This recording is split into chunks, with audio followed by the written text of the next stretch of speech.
नमस्कार, मैं रविश कुमार। मांस खाना ना तो धार्मिक रूप से अपराध है, ना सांस्कृतिक रूप से। फिर भी कुछ मांसाहारियों की एक खूबी होती है, वे तीज त्योहार के टाइम 1 दिन से लेकर 9 दिनों के लिए शाकाहारी हो जाते हैं। हमारे बिहार में छठ पूजा समाप्त नहीं हुई कि लोग घाट से ही मछली खरीदने दौड़ पड़ते हैं। बंगाल में दुर्गा पूजा के वक्त अंजलि के बाद ही मुड़ी घंटों और कौशा मांसो खाने लगते हैं, तो उत्तर भारत में नवरात्र के समय व्रत करने वाले 9 दिनों तक बिल्कुल ही मांस को हाथ नहीं लगाते।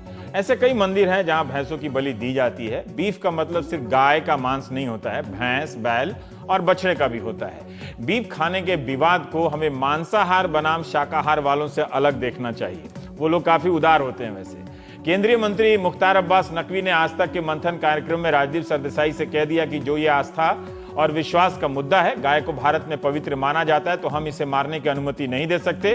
जो इसके बिना नहीं रह सकते उन्हें पाकिस्तान या अरब देशों में चले जाना चाहिए। नकवी साहब से पहले गिरिराज सिंह ने भी मोदी विरोधियों को पाकिस्तान भेजने की बात कही थी। बेचारा पाकिस्तान भी नकवी और गिरिराज जी के कहने पर कितने लोगों को एडजस्ट करेगा, अपने खुद ही परेशान है। कहीं कश्मीर से बड़ा मसला बीफ ना हो जाए। बुधवार सुबह इंडियन एक्सप्रेस में जब केंद्रीय गृह राज्य मंत्री किरण रिजिजू साहब का बयान पढ़ा तो लगा कि मोदी साहब की सरकार में कोई तो है जो बीफ खाता है और खाने को लेकर शर्मिंदा नहीं है। मिजोरम की राजधानी आइजॉल में उन्होंने कहा कि मैं अरुणाचल प्रदेश से हूं, बीफ खाता हूं, क्या कोई मुझे रोक लेगा? इसलिए किसी की आदत को लेकर इतना टची यानी छुई मुई नहीं होना चाहिए। अगर कोई मिजो ईसाई कहे कि यह यीशु की भूमि है तो पंजाब या हरियाणा में किसी को क्या प्रॉब्लम होना चाहिए? महाराष्ट्र, गुजरात, मध्य प्रदेश में हिंदू बहुसंख्यक हैं और वे हिंदू आस्था के हिसाब से कानून बनाना चाहते हैं तो ठीक है, लेकिन जहां हम बहुसंख्यक हैं तो हमें अपने हिसाब से करने दो। काश के किरण साहब अपनी बात पर अड़े रह जाते, मगर आज सुबह उन्होंने दोपहर स्पष्टीकरण भेज दिया कि मेरे बयान को मिसकोट किया गया है। जब सिविल सोसाइटी और प्रेस ने मुझसे पूछा कि क्या बीफ खाने पर उन्हें पाकिस्तान जाना होगा, मैंने कहा कि भारत एक सेकुलर देश है और खान पान की आदतों को रोका नहीं जा सकता, लेकिन हिंदू बहुल राज्यों में हिंदू आस्था और भावना का सम्मान किया जाना चाहिए। भारत में एक नया फैशन चल गया है, जो भी हिंदू के खिलाफ बोलता है वो सेकुलर हो जाता है। प्रधानमंत्री का विजन 1 अरब 20 करोड़ लोगों के लिए है, हमें सांप्रदायिक आधार पर बांटना नहीं चाहिए।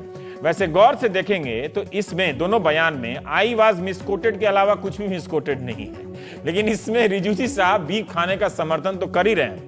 शायद इसी को और क्लियर करने के लिए वो शाम को गुवाहाटी से बयान देते हैं कि मैंने ऐसा कोई बयान नहीं दिया है। मिजोरम के लोग, सिविल सोसाइटी और प्रेस ने मुझसे पूछा कि क्या उन्हें बीफ खाने पर पाकिस्तान जाना होगा, तो मैंने कहा कि हम संविधान से शासित होते हैं जिसमें हमारी आस्था है, जिसका सम्मान करते हैं। मैंने यह भी कहा कि मेरे परिवार में मेरी पत्नी और मेरे बच्चे कोई बीफ नहीं खाता है, लेकिन इसका मतलब यह नहीं हुआ कि मुझ पर थोपा जाएगा। इस पर कोई विवाद नहीं होना चाहिए। इस सफाई में भी एक झोल रह गया। वे अब कह रहे हैं कि थोपा नहीं जाना चाहिए। क्या वे एक्सप्रेस वाली बात ही कह रहे हैं? मिजोरम में रिजिजू साहब ने प्रेस कॉन्फ्रेंस में जो बोला है उसकी ऑडियो रिकॉर्डिंग भी मौजूद है, मगर मेरे पास नहीं है। रिजिजू ने एक्सप्रेस को चुनौती भी नहीं दी है, क्या पता एक्सप्रेस ही रिकॉर्डिंग सामने रख दे। दूसरी सफाई में उनका इस बात पर जोर है कि मेरे परिवार का कोई बीफ नहीं खाता है। उनसे यह पूछा जा सकता था कि क्या वे महाराष्ट्र, हरियाणा की तरह पूर्वोत्तर के राज्यों में भी गौ मांस पर प्रतिबंध की वकालत करते हैं। पूर्वोत्तर के 7 राज्य, बंगाल और केरल में बीफ खाने या बेचने या गाय के काटने पर कोई प्रतिबंध नहीं है। बिहार, यूपी, गुजरात, तमिलनाडु, कर्नाटक, दिल्ली सहित जम्मू कश्मीर में भी गौ हत्या पर प्रतिबंध और बहुत जमाने से है। मुंबई में 1956 से गाय का मांस नहीं बिक रहा है औपचारिक रूप से। विनोबा भावे के कहने पर कुरैशी समाज ने बेचना बंद कर दिया था। महाराष्ट्र में भी 1976 से प्रतिबंध था इस कानून को, लेकिन यहां पर 1995 के संशोधन को इस साल मंजूरी मिली है। नई सरकार ने गौवंश हत्या बंदी कानून के जरिए बैल और बछड़े के मांस पर भी प्रतिबंध लगा दिया है। महाराष्ट्र में 80% बीफ बैल और बछड़े का होता है। गाय का मांस तो बिकता ही नहीं है। अब कुछ स्मगलिंग होता है वो अलग बात है, लेकिन महाराष्ट्र में गाय का मांस रखना, भैंस का मांस रखना, खाना या कहीं और से ले आएंगे तो ये जुर्म है, अपराध है, जेल जा सकते हैं 7 साल के लिए।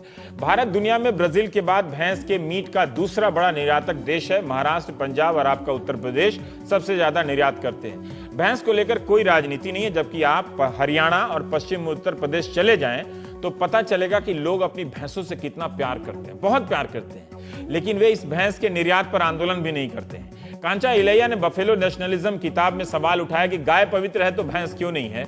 गाय का काटना जुर्म है तो भैंस की बलि क्यों जायज है? महाराष्ट्र में प्रतिबंध के बाद किसान नाराज बताए जा रहे हैं। गोवंश हत्या बंदी कानून के बाद बीमार बैल और बछड़ों को पालना मुश्किल हो गया है। कई बार किसान इन्हें बेचकर 15 से 20 हजार कमा लेते हैं, कर्जा कम कर लेते हैं। अब इन्हें सूखे में भी बीमार बैलों की तीमारदारी करनी पड़ रही है। गौहत्या और गौमांस खाने को लेकर हमारे देश में राजनीतिक टकराव आज से नहीं, जमाने से हुए और दंगे हुए हैं। लाउडस्पीकर और गौमांस को लेकर कई दंगे हो चुके हैं आपके देश में। दलित कार्यकर्ता और ईसाई कहते हैं कि वे बीफ खाते रहे हैं, यह उनका भोजन है। हिंदू समाज की उच्च जातियों में भी कई लोग बीफ खाते हैं। आपको बाबर से लेकर अकबर तक का फरमान मिलेगा कि हिंदुओं की भावना का ध्यान रखते हुए गौमांस नहीं खाना चाहिए। गांधी का भी बयान मिलेगा, डॉक्टर अंबेडकर का भी, उन्होंने विस्तार से लिखा है और ये भी चुनौती दी है कि ऐसा नहीं है कि ब्राह्मणों और हिंदुओं ने कभी गौमांस खाया ही नहीं। इसी पर इतिहासकार डीएन झा की किताब द होली काऊ भी है। काफिला.org पर सुभाष गताड़े ने लिखा है कि सावरकर ने जिक्र किया है कहीं कि गाय ना तो मां है ना भगवान है, मगर एक उपयोगी जानवर जरूर है।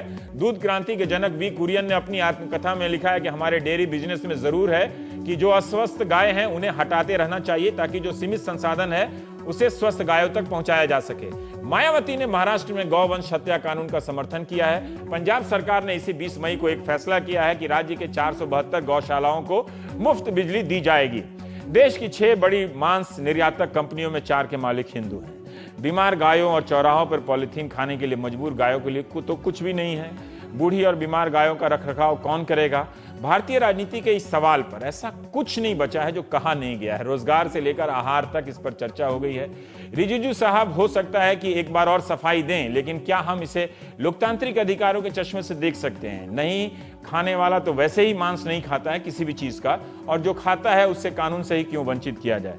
तो प्राइम टाइम में हम लोग 5 लोग हैं आज ज्यादा। राकेश सिन्हा जी हैं, राजनीतिक समीक्षक, प्रोफेसर विवेक कुमार हैं, समाजशास्त्री, शाइना एनसी जी हैं, बीजेपी की प्रवक्ता हैं, असदुद्दीन ओवैसी साहब हैं, आप सांसद भी हैं, हैदराबाद से हैं, इरफान इंजीनियर साहब आप निदेशक हैं CSSS के।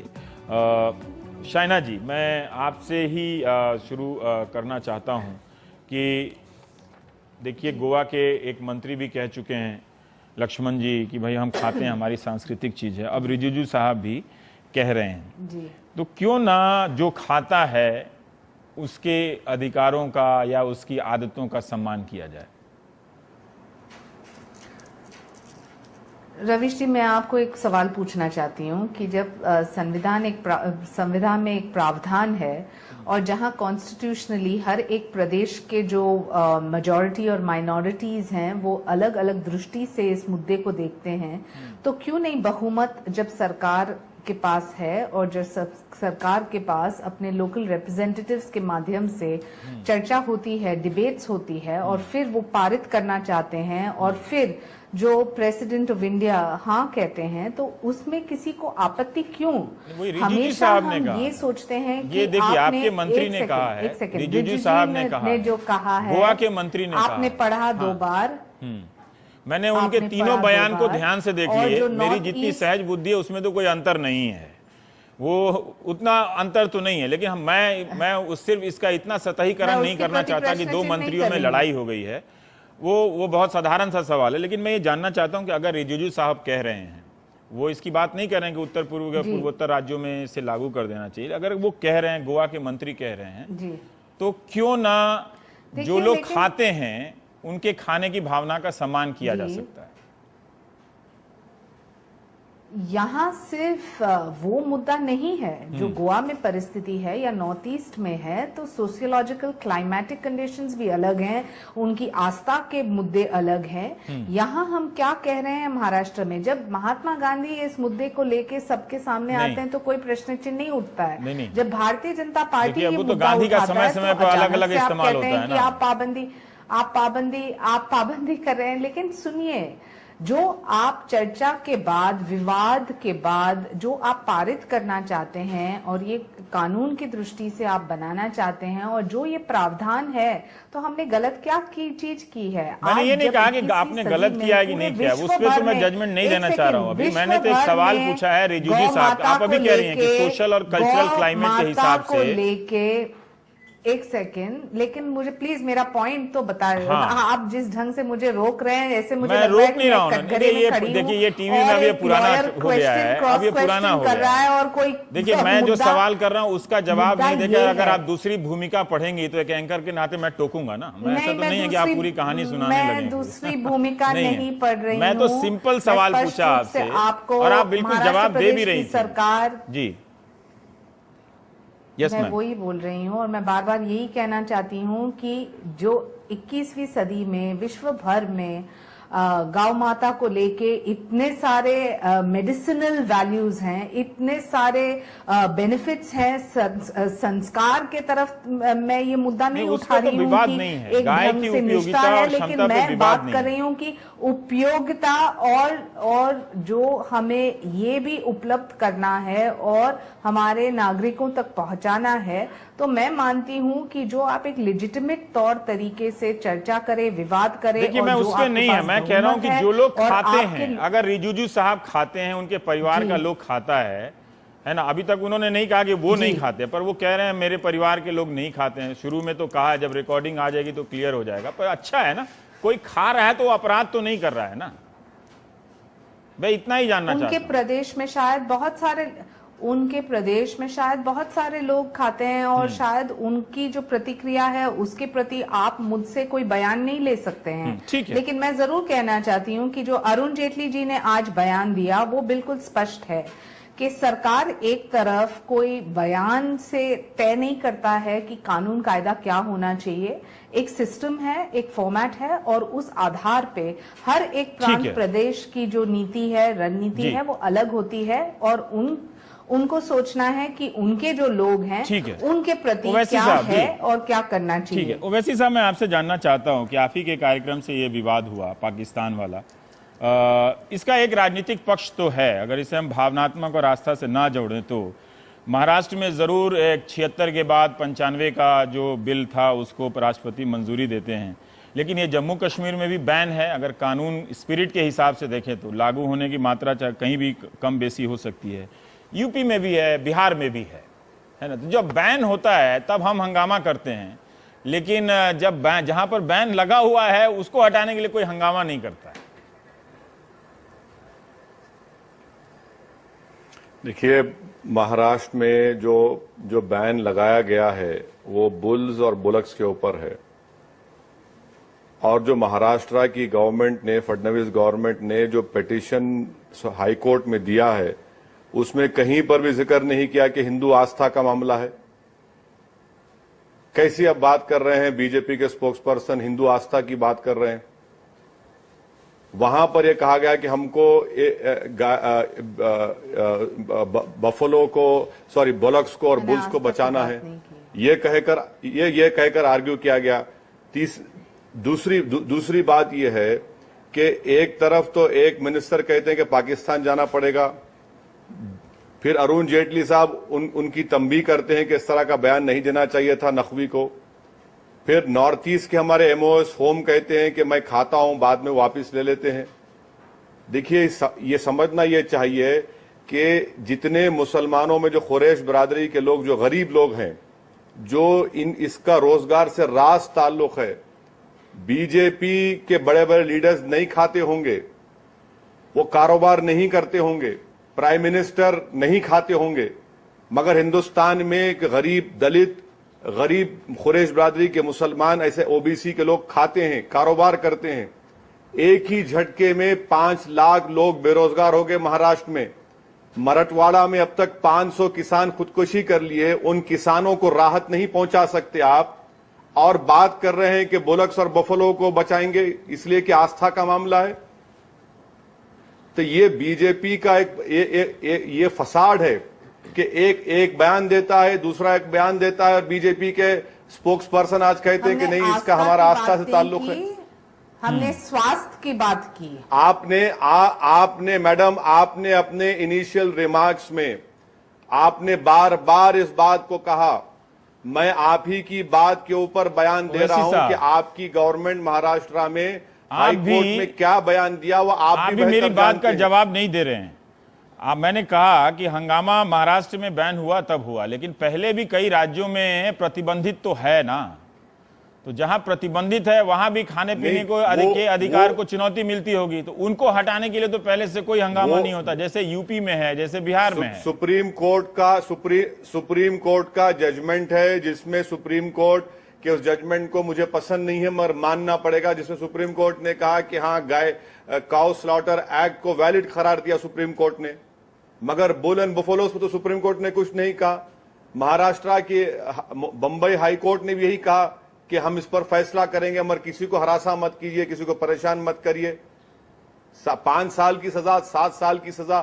बफेलो एक्सपोर्ट को क्यों नहीं रोकते? इसलिए नहीं रोकते रवीश साहब कि आपने अपने इनिशियल रिमार्क्स में कहा कि इसमें हमारे कई हिंदू भाई इसका कारोबार कर रहे हैं। 15% एक्सपोर्ट्स में इजाफा हो गया बफेलो में। और कांचे इलिया ने जो कहा बिल्कुल सही कहा, इसमें आस्था कहां गई? इसलिए इसमें आस्था नहीं है क्योंकि इसमें तमाम के तमाम वो लोग हैं जो बीजेपी को सपोर्ट करते हैं और उनको पैसा मिल रहा है, इसमें पैसा कमा रहे हैं इसमें। ठीक है, लेकिन चलिए, आप बिहार यूपी वाला तो मुझे आपसे जवाब नहीं मिला, पर 5 लोग हैं तो थोड़ा सबको मौका मिलना चाहिए। राकेश जी, मैं आपसे जानना चाहता हूं, बार बार आस्था का मामला आ जाता है ना, पर उस धर्म के आईने से भी बहुत स्पष्टता तो है नहीं। अगर आप बहुत इतिहास में जाएंगे तो लोग मांस खा रहे हैं, बहुत लोग, जैसे आप एक लाइन होटल में जाएं तो चिकन वाला मांसाहारी ढाबा अलग मिलता है, शाकाहारी ढाबा अलग मिलता है, तो उसी तरह से बिना कानून बनाए ये चीज़ क्यों नहीं एग्जिस्ट कर सकती? देखिए, मुझे इसमें कोई दुराव छिपाव नहीं है कि भारत में गाय को हम एक आस्था के साथ जोड़ कर देखते हैं। सावरकर ने तो कहा कि मां नहीं कहना चाहिए। देखिए, सावरकर जी का ने यदि कहा, मैंने उनका पढ़ा नहीं है। सुभाष घताड़े ने बड़ा भयंकर कोट उठ देकर लिखा। सावरकर जी ने जो कहा वो वही अंतिम सत्य होगा, ये मैं नहीं मानता हूँ। काउ पर उनकी विवेकानंद जी ने जो कहा वो अंतिम सत्य हो सकता है। मैं जो मैं भारत में जो प्रचलित आस्था है उसकी बात मैं कर रहा हूँ। देखिए, प्रचलित आस्था में गाय को, विवेकानंद जी प्रचलित आस्था नहीं समझते थे। You will be astonished if I tell you that according to old ceremonials he is not a good Hindu who does not eat beef. Vivekananda ji ने कहा। देखिए, वो संदर्भ शेक्सपियर क्लब, नहीं, ये संदर्भ पढ़ना, पसादेना कैलिफोर्निया, ये संदर्भहीन उद्धरण है, मैंने जो उन्होंने दिया। नहीं, स्वामी विवेकानंद, वी कुरियन साहब ने भी कहा है कि जो बीमार गाय हैं उनको तो हटाना पड़ेगा। मैं अपनी बात कर लूं। देखिए, गाय को आस्था से हम देखते हैं और वो बात सही है, नहीं देखते हैं, और करोड़ों लोग उसको आस्था से देखते हैं, सिर्फ पूजा पद्धति से नहीं। और एक बात आपको मैं बता दूं रवीश जी, हरियाणा, पश्चिम उत्तर प्रदेश देख लीजिए, भैंस को कितना प्यार करते हैं। मैं रवीश जान देते हैं भैंसे। रवीश जी, मैं एक बात बता दूं कि भारत में जो कुछ भी आस्था से हमने हजारों वर्ष से देखा, वो आज साबित हो रहा है कि वो आस्था विज्ञान से जुड़ा हुआ है। योग को जब स्कूल में किया गया, मैं डाइवर्ट नहीं कर रहा हूं, मैं एक इंस्टांस दे रहा हूं। योग, मैं ये 2 साल पहले की बात कर रहा हूं। योग को जब स्कूल में कहा गया तो पूरे हिंदुस्तान में ये हंगामा मचाया गया कि आप 2 साल पहले से बहुत सारे लोग योगा करते रहे। 21 जून को जब अंतर्राष्ट्रीय स्तर पर योग दिवस मनाया जाएगा, तब इसमें स्वास्थ्य की चीजें आएंगी, विज्ञान की चीजें आएंगी। वो शीर्षासन वाली नेहरू की तस्वीर देखी है ना आपने? तो भारत का पहला प्रधानमंत्री योगा करता था। मैं तो उन लोगों की बात कर रहा हूँ, मैं उन लोगों की बात कर रहा हूँ। इसका जवाब दीजिए। देखिए, बहुत सारे लोग हैं तो इसको आस्था के एरिया में भी ले जाते हैं, तो ठीक से ये एक्सप्लेन नहीं होता। हाँ, तो मैं कह रहा हूं, मैं तो भैंस भी पैसे, भैंस का दूध भी उतना आप अवसर दें तो मैं करूं। सॉरी, मैं यह कह रहा हूं कि गाय और भैंस में ऐसे तो मैं कहता हूं कि जितने कैटल हैं, कैटल फ्रेंडली होने की बात कही जा रही है कि जितने कम मांसाहारी हों, वेजिटेरियन मूवमेंट बढ़ रहा है। लेकिन जहां तक गाय की बात है, गाय हिंदू संस्कृति में एक आस्था का महत्वपूर्ण विषय है। और उस गाय को जिसको करोड़ों लोग पूजते हैं, उसके पीछे आप रैशनलिज्म देखें, रैशनलिज्म देखें। मैं उसमें नहीं कर रहा हूं। वो पूछते हैं, मैं उसमें कहां कंटेस्ट कर रहा हूं? तो मैं कह रहा हूं, मैं फिर वो मैं कंटेस्ट नहीं कर रहा हूं। मैं भी जब छोटा था ना तो पहली रोटी गाय को खिला के आता था। ठीक है, तो वो बहुत सारे लोग आज भी करते होंगे, तो उसी तरह से भैंस का भी मैं पूछ रहा हूं।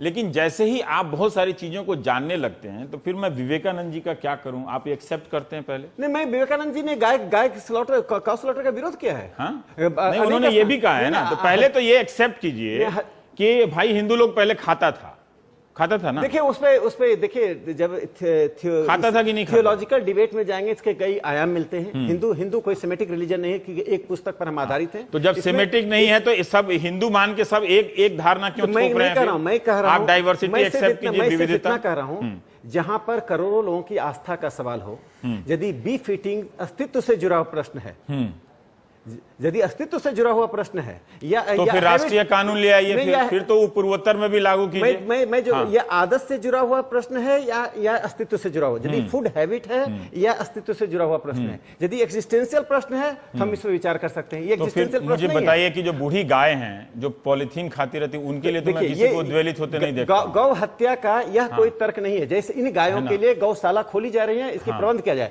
जो जिस बात पर मैं आना चाहता हूं, जो ओवैसी साहब कह रहे थे कि 5 लाख लोग बेरोजगार हो गए। हाँ। मैं मानता हूं कि आज हो सकता है 5 लाख लोग अचानक उनका क्या होगा, उनकी व्यवस्था कौन करेगा? यदि गाय के गोबर का और गौमूत्र का और गाय के दूध का वो लोग वो बिजनेस करें तो कमा सकते हैं। मैं कहता हूं गाय के गोबर से बायोगैस यदि निकाला जाए तो इस देश की बहुत सी समस्याओं का समाधान होगा। और गाय के दूध में देखिए बहुत सारे जानवरों से दवा बनती है ना। देखिए मैं दोनों बात कर रहा हूं। गाय हमारी आस्था का प्रश्न है, इसमें कहीं हम नहीं मुकरते हैं। और आस्था कौन किसकी आस्था का है? मतलब वो पूर्वोत्तर राज्य वाले कहते हैं कि हमारी आस्था के नहीं, हम संविधान में आस्था रखते हैं। गोवा का मंत्री कहता है कि हम खाते हैं मतलब वो बताइए ना, आप ही का मंत्री कह रहा है, दो मंत्री। इसलिए संविधान में जब जेड.एच. लारी ने कहा कि इसको फंडामेंटल राइट्स में रखिए, तो संविधान ने इसको directive principle of state policy में रखा है, जिससे कि अलग अलग राज्यों में परिस्थितियों के अनुसार कानून बनाया जा सके। और मैं यहां बता दूं कि आज जो ओवैसी साहब बोल रहे हैं, ये जेड.एच. लारी से सीखें कि देश में आस्था को और बहुमत की आस्था को किस प्रकार से देखा जाता है। बाबर से भी सीख सकते हैं, लेकिन बाबर को तो कभी आप खलनायक बना देते हैं, कभी आप नायक बना देते हैं। आप बाबर को ही लेके क्लियर हो जाइए। करते हैं और कहते हैं सर्वोच्च न्यायालय को हम लाचारी मान रहे हैं। विवेक साहब जब ये कहते हैं कि हिंदू शब्द का इस्तेमाल करते हैं तो आप स्वीकार करेंगे? फिर वैसे मायावती ने भी समर्थन किया है वैसे महाराष्ट्र वाले। देखिए फिर अभी ओवैसी साहब ने एक बात बहुत अच्छी कही है कि गाय के स्लॉटर पर और बफलो के स्लॉटर पर और बैल के स्लॉटर पर अलग अलग, गाय के स्लॉटर पर हम लोग यहाँ पर बात नहीं कर रहे हैं। ये पहले से था, हाँ वो पहले से था। और दूसरी बात यह है कि बैल के स्लॉटर को उसमें बंद किया गया है। ये डिस्टिंक्शन ध्यान में रखना जरूरी है। और ठीक है, मेरा मानना यह है कि जब आप हिंदू शब्द का प्रयोग करते हैं तो फिर से अभी पूरी आप पीएचडी लिखवा देंगे यहाँ पर। वो मैं नहीं चाहता हूं, वो नहीं चाहते। इसीलिए मैं कह रहा हूं कि जब सिन्हा साहब कहते हैं कि ये करोड़ों लोगों की आस्था का प्रश्न है, तो उन करोड़ों लोगों की आस्था का प्रश्न क्या होता है जिनको ये हिंदू नहीं मानते? वो लोग करोड़ भी तो यहां रहते हैं।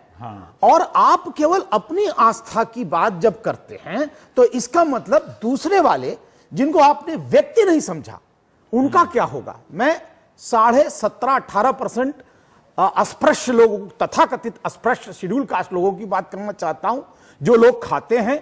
8.5% जो ट्राइबल लोग हैं वो आस्था के हिसाब से गांव को नहीं आस्था मानते हैं। कौन कह दिया अभी? अरे आप मुझे बताइए, ट्राइबल के अंदर ट्राइबल बेल्ट में गए हैं आप झारखंड चलिए, छत्तीसगढ़ चलिए, गाय की पूजा होती है। आप ये देखिए, 18 करोड़ दलित की बात मत कीजिए। दलित की बात देखिए, आप गिनती आप कराएंगे। यदि आप नॉर्थ ईस्ट बताइए, नॉर्थ ईस्ट में कहां गाय की तक? रवि जी आपने मायावती की बात कही। मायावती ने समर्थन यदि नहीं किया होता, यदि दलितों में गौ मांस प्रचलित होता, दलितों में गाय की पूजा होती है, मायावती ने सपोर्ट किया। हाँ। नहीं, सपोर्ट किस लिए किया ये आप वहां पर उत्तर प्रदेश की स्थिति को देख करके कह रहे हैं। वो यहां पर ये नहीं कि राष्ट्र के स्तर पर कोई सपोर्ट कर रहा हो। मायावती, अगर मायावती जिस तरह से किरण रिजिजू या गोवा का मंत्री बीजेपी में रहते हुए आवाज उठा सकता है ना, गोवा के मंत्री ने तो अपना बयान वापस नहीं लिया है, तो बहन कुमारी मायावती जी क्यों मध्य प्रदेश महाराष्ट्र के कानून का समर्थन कर रही हैं? तब जब 18% आपके हिसाब से जो दलित आबादी है। एक सेकेंड राकेश जी, हल्ला हो जाए। मैं देखिए, मैं स्पोक्स पर्सन नहीं हूं किसी पार्टी का, वो मैं नहीं कह रहा हूं, और न मैं एक नेता कह रही है ना। नहीं, आप अगर वो एक सरकारी फैसला और एक सामाजिक फैसला, ये दोनों बराबर कैसे हो सकता है? नहीं, आप ये नहीं कह सकते, कतई नहीं। आप महाराष्ट्र में फोन करके अभी करके पूछ लीजिए किसी दलित से कि कितने चाव से वो खाता है। महाराष्ट्र से पूछिए। महाराष्ट्र में भी बीएसपी है, बीएसपी की राष्ट्रीय नेता कहते हैं। आप बताइए मुझे, बीफ खाते हैं कि नहीं खाते हैं दलित समाज के? वो अलग बात है, खाते हैं या नहीं खाते। अम्बेडकर जी की महार जाति ने बीफ खाना बंद कर दिया। क्या बात कर रहे हैं आप? अभी फोन करके बनिए, आप कहां से बात करें? अभी फोन करके बताइए ना। मैं सबका समय चला जाए। देखिए, ये गलत बात है। गौ हत्या पे प्रतिबंध तो पहले से, ठीक है ना। बैल और बछड़े को बात को लिया के गाय के तरफ से उसको कवर में मत डालिए, देखिए उसको कवर में मत डालिए, क्योंकि जम्मू कश्मीर में भी गौ हत्या पे प्रतिबंध है।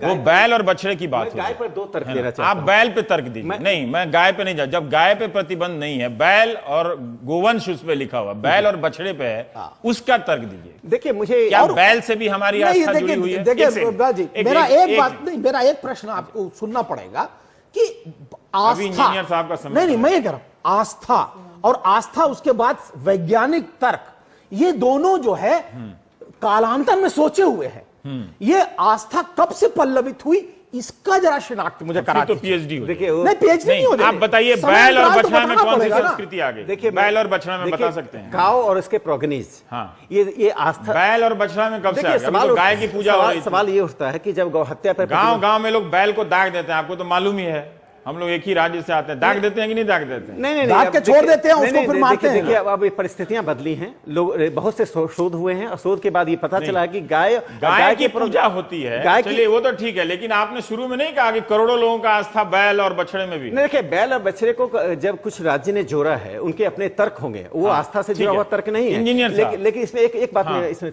सिर्फ जोर देना चाहता हूं। देखिए जब हजारों वर्षों से गाय की पूजा होती रही और उसके बाद आस्था की अब ये हजारों यही वर्ष में तो लोग गाय देखिए, खाते ये- रहे हैं। रवीश- हजार वर्ष मत रवीश जी, जाइए। ये फैक्ट आप गलत पास करवा रहे हैं। नहीं, हम ये कहाँ कर गलत, रहे हैं? ये कह रहे हैं हजारों वर्ष। आप मुझे बताइए ना, वो कालांतर बताइए, या वो कोई नहीं, तथ्य बताइए, नहीं, कोई नहीं, पुस्तक का नहीं, प्रमाण मैंने दीजिए विवेकानंद जी कि को कब- कोट किया है। पुस्तक का प्रमाण दीजिए मेरे कि कब sentence- से गाय की मैं- पूजा मैं- होने लगी। मैं- आपने अभी बताया कि गाय का लोग मांस खा रहे थे, अब ये कह रहे हैं कि गाय का लोग पूजा होने लगी। एक सेकंड, कब से इसको होने छोड़- लगी? इंजीनियर साहब। मैं अपना वाक्य पूरा कर दूं, हाँ। मैं वाक्य पूरा कर दूं कि जो आस्था का प्रश्न था उसको विज्ञान समर्थन कर रहा है। आस्था अरे भाई, विज्ञान- आस्था कब से बन कौन गई, ये विज्ञान तो मुझे समर्थन बता कर रहा है? दीजिए। विज्ञान गाय उपयोगी जानवर है, इसमें कोई विवाद हाँ, नहीं बस वही- है ना? तो भैंस भी उपयोगी जानवर है, वो क्यों मरे फिर? जो तुलना भैंस को क्यों काटने देते हैं फिर आप? वैज्ञानिक शोध ने गाय के दूध, गाय के पर यूरिन, इंजीनियर गाय के साहब, यूरिन, गाय एक के सेकंड, गोबर का इतना एक समर्थन किया वक्ता है। ने नहीं बोला तो है, ये एक मैं सेकंड। कहता हूं कि ये अध्यात्म और शोध उसके ये भी परिणाम- पीएचडी वाला टॉपिक है। नहीं, इंजीनियर साहब, फिर भी अगर एक तार्किक तरीके से अगर इस वक्त दर्शक हमारे इस बात को लेकर दोनों तरफ हिल रहे हों कि बात ठीक है, जायज है कि बहुत सारे लोग गाय की पूजा करते हैं, लेकिन यहाँ विवाद तो बैल और बछड़े को लेकर है, लेकिन फिर भी ये ले आए हैं। बहुत सारे लोग अलग अलग राज्यों में सांस्कृतिक कारणों से खाते हैं, तो इसमें संतुलन का कोई रास्ता अपनाया जाए या अलग अलग बता दिया जाए, जैसे हाईवे पर ढाबा होते हैं? तो आप अपनी तरफ से ऐसे दर्शकों को क्या बता सकते हैं कि वो इस मसले को कैसे देखें? देखिए रवीश जी, मैं मानता हूं कि भारत एक बहुलतावादी देश है। यहाँ हर 10 किलोमीटर पर संस्कृतियाँ बदलती है, भाषाएं बदलती है, कस्टम्स बदलते हैं, ट्रेडिशंस बदलते हैं, आस्थाएं बदलते हैं। अगर ये दरअसल मुद्दा, असल मुद्दा ये है कि इस देश में कानून सेक्युलरिज्म के आधार पर चलेगा, धर्मनिरपेक्ष होगा, सभी की आस्था लेकर होगा, या सिर्फ एक समूह की आस्था को दूसरों पर थोपा जाएगा। पर एक शिकायत हमारा इसमें संविधान आती है ये इंजीनियर कहता है। साहब कि कई बार बहुसंख्यक कहते हैं कि अल्पसंख्यक की ही आस्था को ज्यादा प्रश्रय दिया जाता है, महत्व दिया जाता है, बहुसंख्यक की आस्था को भी जगह मिलनी चाहिए। ऐसी बातें आती हैं और इसको लेकर काफी सांप्रदायिक दुर्भावना फैलाई जाती है। लेट्स टैकल दिस क्वेश्चन, है ना? इसका सामना करते हैं इस सवाल का, इसका जवाब दीजिए। जी, मैं कहता हूँ किसी की आस्था के आधार पर कानून और देश नहीं चलना चाहिए। देश चलना चाहिए तो नागरिकों के वेलफेयर के लिए, उनके कल्याण के लिए चलना चाहिए। हमारे आर्टिकल 44 में जो 48 में जो ये मुद्दा है, वो साइंटिफिक एंड एनिमल हस्बेंड्री के मैनेजमेंट को लेकर है, आस्था को लेकर नहीं है। और बार बार यहाँ आर्ग्यूमेंट आस्था को लेकर किया जा रहा है। मुझे नहीं लगता है कि अल्पसंख्यक या बहुसंख्यक इस मुद्दे पर आस्था का मुद्दा इसको बनाना चाहिए। विविधता, हम असल मुद्दा ये है कि आस्थाएं सबकी अपनी जगह है। हम कैसे हमारे देश में एक साथ रहने के नियम बांधें।